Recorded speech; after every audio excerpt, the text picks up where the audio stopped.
Pelatih Jepang Hajime Moriyasu komentari kekuatan timnas Indonesia, Vietnam, dan Irak. Skuad asuhan Sinteyong katanya punya ini. Informasi selanjutnya, PSSI usahakan Jay Itzes dan Nathan perkuat timnas pada Maret 2024 nanti. Dan yang terakhir, inilah 5 pemain keturunan tak digaransi masuk timnas Indonesia U17. Simak selengkapnya di sini bersama saya untuk Anda.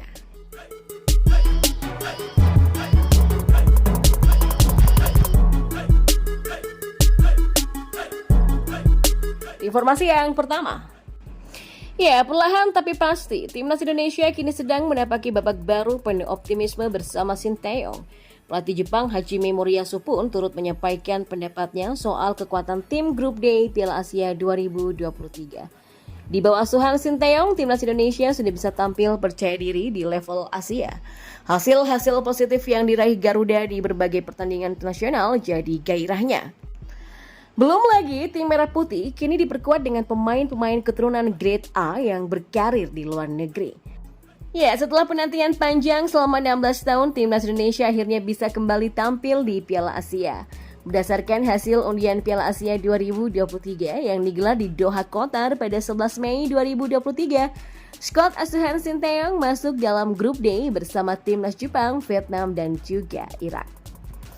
Apabila melihat data statistik, Jepang adalah tim yang paling banyak meraih trofi Piala Asia sepanjang sejarah.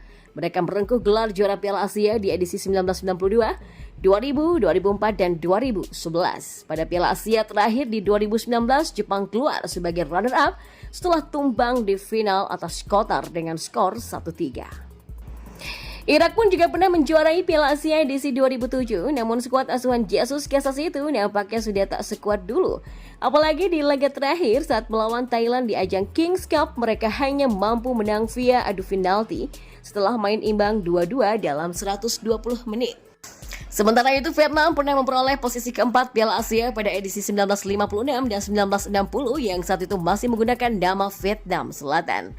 Ya, kini pasukan Nguyen dilatih oleh pelatih anyar Philippe Troussier yang mana pelatih asal Prancis ini pernah punya memori buruk ketika bersuara Indonesia di Piala Asia. Pada Piala Asia 2004, ketika itu Indonesia mampu menang 2-1 atas Qatar yang diasuh oleh Troussier. Gol dicetak oleh Budi Sudarsono dan Ponario Astaman. Kekalahan itu pun pada akhirnya membuat Troussier dipecat dari jabatannya melatih timnas Qatar. Sedangkan timnas Indonesia sendiri dalam catatannya belum pernah lolos dari fase grup sepanjang serta di Piala Asia pada edisi 1996, 2000, 2004, dan juga 2007. Namun, kondisi timnas Indonesia kini berbeda. Pelatih Jepang Hajime Moriyasu pun buka suara terkait potensi kekuatan calon lawannya di grup D itu. Juru taktik berusia 54 tahun itu menganggap bahwa tim-tim di grup D termasuk Indonesia akan menyulitkan langkah Jepang. Menurut saya kami berada di grup yang sangat sulit, kata Hajime. Hajime pun menegaskan bahwa dirinya dan tim harus melakukan persiapan yang matang agar bisa tampil maksimal di Piala Asia 2023. Jadi saya pikir kami juga harus mengambil langkah dan mempersiapkan diri dengan baik, ujarnya. Lebih dari itu ia menyebut bahwa tak ada tim yang bisa diremehkan di grup ini. Saya pikir kami harus mewaspadai semua tim.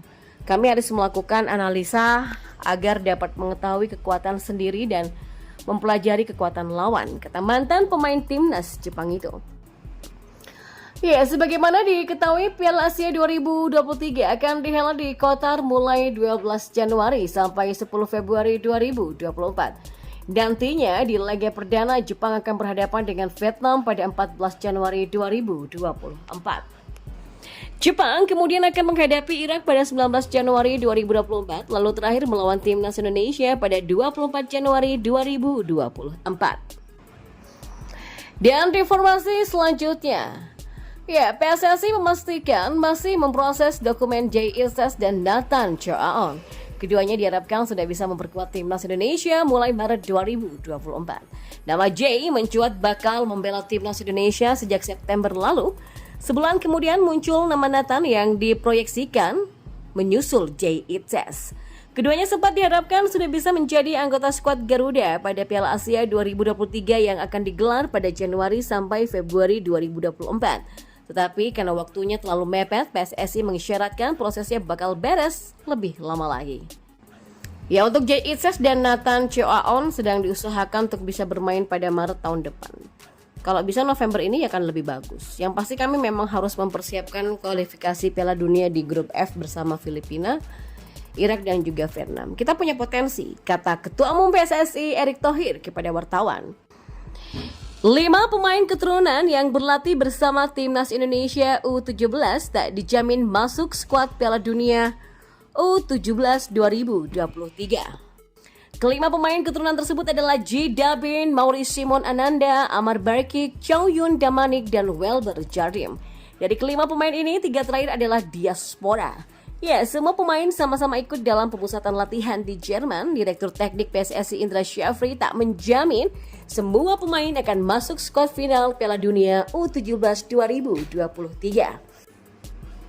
Pemain diaspora atau keturunan ada 5 di U17. Ada Amar, ada Chow, ada Mauri, ada Welber, dan ada Jidabin. Dari 5 itu saya tidak tahu ditetapkan atau dipilih atau enggak ya, kata Indra di Kemang. Dari kelima ini status Chow yang mengkhawatirkan itu dikarenakan Chow masih belum punya paspor Indonesia karena lahir dan tumbuh di Jerman. Secara kualitas, Chow dinilai masih layak. Chow terakhir ini kami kontak, dia belum punya paspor Indonesia katanya. Mungkin lagi diproses apakah bisa gabung Timnas Indonesia U17 atau tidak.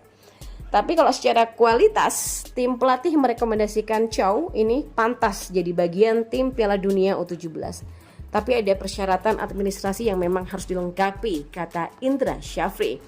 Ya, jika Chow masih belum punya paspor, maka status Amar sudah aman. Pemain yang membela klub Jerman TSG 1899 Hoffenheim U17 ini sudah punya dan tinggal dipanggil atau tidak nantinya.